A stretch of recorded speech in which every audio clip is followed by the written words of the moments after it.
Hi, everyone. My name is Dr. Colin King, and today I'm going to take you through a more in-depth look of the Bachelor of Kinesiology athletic therapy option.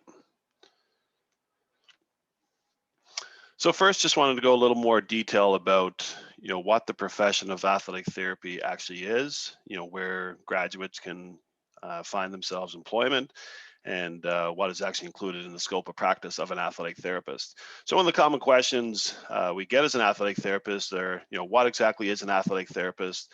How is it different from other health professionals such as a physiotherapist? So on the left here, you can see the athletic therapy spectrum of care, and these include all the important components that are embedded within the scope of practice of an athletic therapist. So certainly we get, the common things of, injury prevention, injury rehabilitation, injury assessment, and then some of the unique pieces to the athletic therapy profession are embedded within the curriculum and the practical experiences are this idea of emergency and acute care. So all certified ATs have to be first responder certified. And so those are the individuals that are, responding to injury on field or on the court or on the ice. And then the other unique piece is embedded within the curriculum of this piece on reconditioning. And so working, specifically with individuals to try to, identify individual weaknesses and then to customize, specific programs based on those findings. So on the right-hand side here, you can see, oftentimes when people think of a certified athletic therapist, they immediately go to, high-performance sport. So if you're ever watching, an NFL football game like is shown here, we can see, the athlete goes down and the first people to respond are the certified ATs. However, as you can see through the scope of practice, how broad it is, that actually athletic therapists become, well versed in all things and all injuries related to, those specific components. And so this is why, the National Association, which is included down in the bottom here, one of the taglines is this AT is for everyone. And so, encouraging that basically, any active individual that wants to get back to, whatever activities it is, an athletic therapist can help them accomplish their goals. I know that was a very brief overview. So if people have, more in-depth questions, certainly, here are some resources where you can look up. So in Canada, athletic therapists are governed nationally by the Canadian Athletic Therapists Association. And so there's a link that, we'll talk a little bit more about the profession, kind of highlight, the organization, how it's set up. Then each member is also a member of a regional association, and so in most provinces it's a provincial association. But due to the size here in the Atlantic provinces, we just have one regional association that encompasses Nova Scotia, New Brunswick, Prince Edward Island, and Newfoundland, Labrador. Also include the resources for a much larger association. So even though athletic therapy has been around for quite some time in Canada, it's certainly not the size of an organization as it is down in the United States. And so the National Athletic Trainers Association, that's the organization that governs ATs within the US. And again, you can kind of look through there to see more information about the profession. Basically, the profession is the same in Canada and the US, just a differentiator in the title, the trainer versus the therapists. So one of the common questions, we get from our students are, if I'm interested in a career in athletic therapy, how do I become a certified athletic therapist? And so here's the criteria that are listed from the Canadian Athletic Therapists Association. So, first step is you need to graduate from an accredited program of the CATA. As a part of that, which we'll go through in a second, first responder certification needs to be embedded within that program. And then once people successfully complete those two components, then they're eligible to attempt the national certification examination. And so that's external to the accredited programs. It's run by the Canadian Athletic Therapists Association. Currently, they run that exam twice a year, so once in November and once in late June, early July. And so if people complete all three components of those, then they earn the credentials, what's called the CATC, or a Canadian Athletic Therapist Certified. So a little more specifically now about the Bachelor of Kinesiology athletic therapy option. So we've entered this transition now where we're transitioning from our existing sports injury assessment and management program, which is commonly referred to as SIAM, and what most of you probably think of when you think of this program option. But we've made a formal switch to this Bachelor of Kinesiology Athletic Therapy option. And the whole purpose of this was to prepare our application for accreditation with the Canadian Athletic Therapists Association. So as is included in the first bulleted point there, honestly, this has been our radar for quite some time. Obviously, something of this magnitude takes a lot of organization, a lot of curriculum planning, getting the right resources in place from a human resources perspective, as well as, equipment and whatnot. So, there are a lot of changes that have happened, over the last kind of 4, 5, 6 years in preparation to get to this point. And so we had a formal application going into the CATA for accreditation. Originally, it was supposed to be in September of this year, but obviously, due to COVID, like everything else, there was a delay in the process. So now our formal application is going in on the 1st of January with a site review next fall. And so basically we'll know about the status of our accreditation sometime after that site visit. So in the fall of 2021, we'll know, for sure if our accreditation application was successful or if it wasn't. And so, one of the things for students who are either applying this year or in the next couple of years, this could mean that you could be graduating from an accredited institution and be eligible to, sit for the certification exam if you complete all the components of our Bachelor of Kinesiology Athletic Therapy option.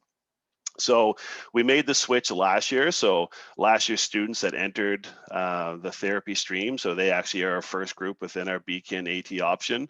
Again, their status for graduating from an accredited institution is kind of up in the air right now. Essentially, we can't make promises to students either from last year or for this coming year that you'll be considered part of an accredited program, because these decisions are outside of our hands and they're determined by the Canadian Athletic Therapists Association. But we spent a lot of time developing the curriculum, designing the practical evaluations. A number of us that are faculty within the school have experiences working with the CATA's program accreditation committees, and so we know kind of the ins and outs of what is expected. So we're confident that our application will be successful, but obviously we can't make promises until we know for certain after the review process. So in saying that, here are some of the more recent changes that have happened. Last year was our first year, so the students that are currently in this Bachelor of Kinesiology Athletic Therapy option are going through this newer curriculum. And so we've made a switch to add in more courses. Our traditional SIAM program was really just to expose students who were interested in kind of healthcare settings, and many went on into careers in athletic therapy or physiotherapy or chiropractic or medical school, post graduation. But really, we weren't required to have a set number of competencies and delivered within the courses, and it was more just exposing students to a wide area. And so with the new curriculum, now we're guided by a specific competency framework from the Canadian Athletic Therapists Association that we need to ensure our students are exposed and evaluated on these various competencies throughout our curriculum. And so you can see through the list here, there's a number of assessment and rehabilitation courses. So we've divided them up into a more introductory and lower extremity one, upper extremity one, and then into the fourth year, a much more detailed one to look into the hip, spine, and pelvis. We also have 2 practicum courses, which are more kind of practical, skill-based, seminar-based, really focusing on in the third year of developing the skills and competencies required to doing field assessments, initial management of injuries, and so forth. And then into the fourth year, kind of the more advanced clinical, professional type skills required to work in a more, clinical assessment and rehabilitation settings. So there's another component which I'll talk about in a second with the first responder. And then also you can read through the bottom there, the requirements to graduate, as well as the requirements to actually enter into the Bachelor of Kinesiology Athletic Therapy option. And so grades of a B are required in the athletic therapy core. So that's associated with the minimum competency level that graduates need in order to attempt the certification exam. So all of these 6 courses that include up here, a student would need to actually complete a B in this in order to be eligible for graduation from this stream. And then an overall GPA of 3.0 is required for this application process. So this piece of the first responder, so as is included in the bulleted points here, in order to be eligible for accreditation, we need to have a first responder course embedded somewhere within the course requirements of our degree. And so what we've decided to do is to offer it in-house. And so we're going to host it on a yearly basis towards the end of April. And so the idea is that students from who are second year standing right now, after they go through the application process and we select those students and they accept their offers, then those students will be required to get their first responder certification before they come back for the start of their third year standing. And the idea behind that is to then ensure that at least these students have the base skills to be able to be on the sidelines or be on the bench, covering practices and games early in the training camp season when they come back. And so the cost of this course is the responsibility of the student. So it's an outside designation similar to your first aid courses that you require as part of your BKin right now. And it's a requirement to be eligible for these third year courses. And so we will offer one in-house. If a student decides that they don't want to stick around and write it in April at Acadia, they'd rather write it at home, or they're not successful in the one in April, then basically the student would have the summer months to either find another course or complete a redo through the summer.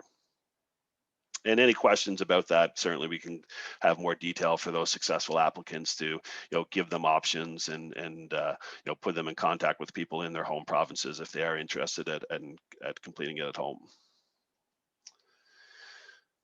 Embedded within our curriculum, and I'm sure people have heard of this, is we have detailed practicum requirements.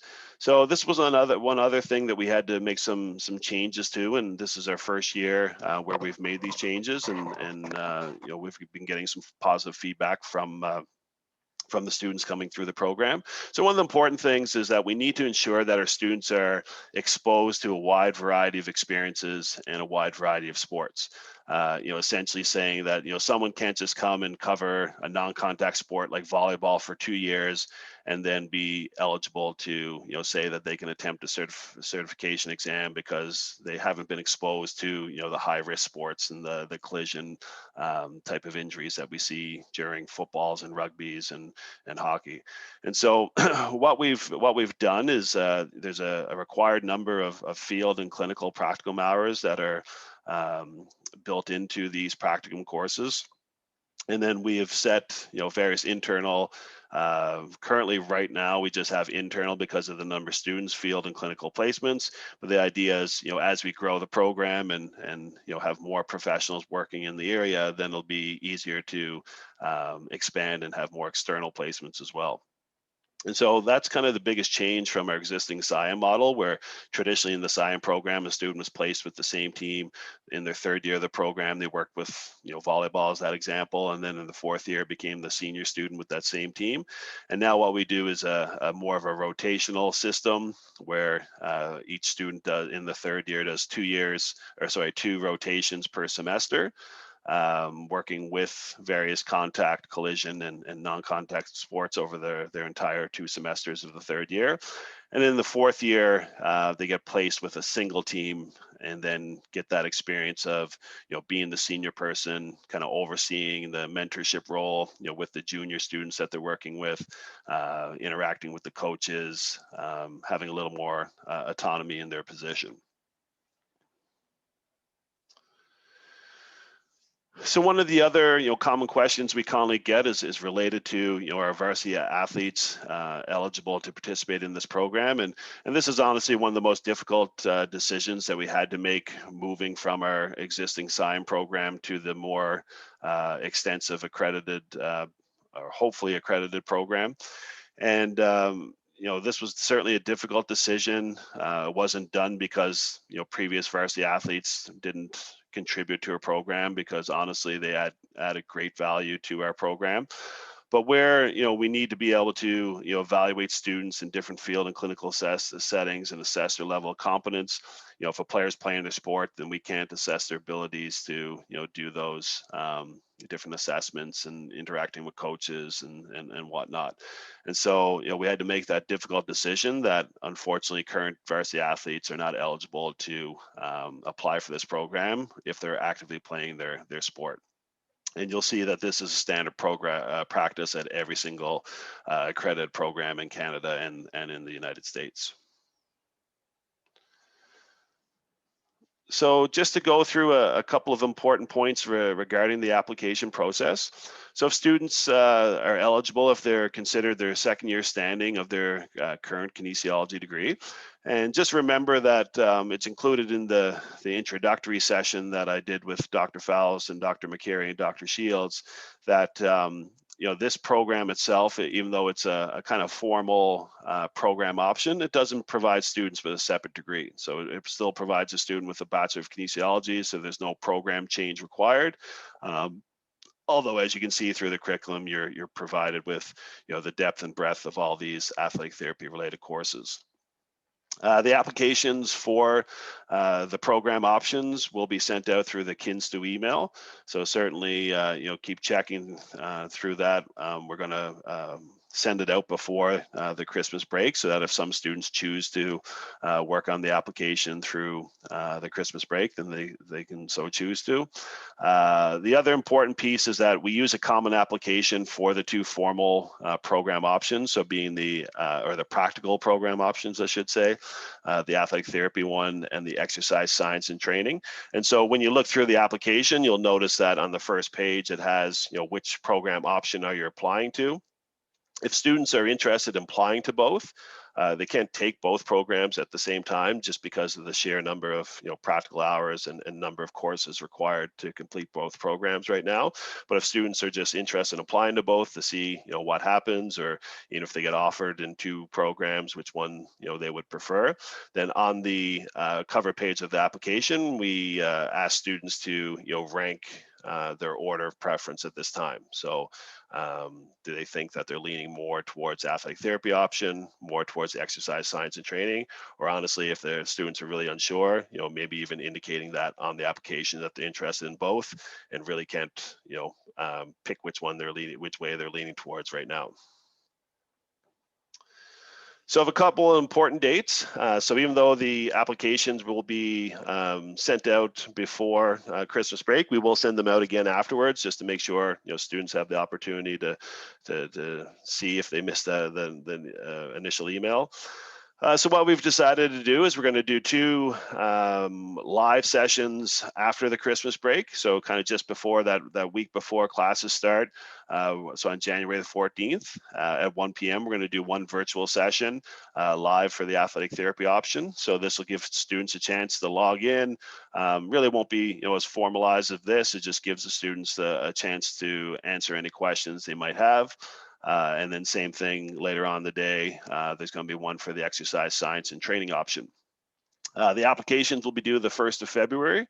And then what we do is we go through the applications. We interview a number of students. The maximum number of students we'll take into the athletic therapy stream is 18 students. And so usually we interview between 25 and 30 students each year. So the number certainly depends on the number of applications that we get. So we don't have a set number of interviews we do. We kind of base it on does people meet that 3.0 GPO cutoff, reviewing the answers to applications, academic performance, things like that, to see who we're going to interview. And then those interviews will be between the 8th and 19th of February, and then getting the information back to the students to let them know if they've been accepted in the program or not, well before course selection for the following year. So just to finish up, if anyone has any questions, certainly remember about, keep this on your radar and log in. If you're not able to make the session, we still got to figure out if we're able to record them or not, but please, if you're not able to make it, maybe send your questions in ahead of time, just so we can answer them. Or feel free to reach out to me directly at the email included here. And we can either, if they're easy questions, I can just reply with a quick response, or if it takes, I think it's better to have a conversation about it, we can set up a time to meet virtually. So thanks everyone, and have a great day.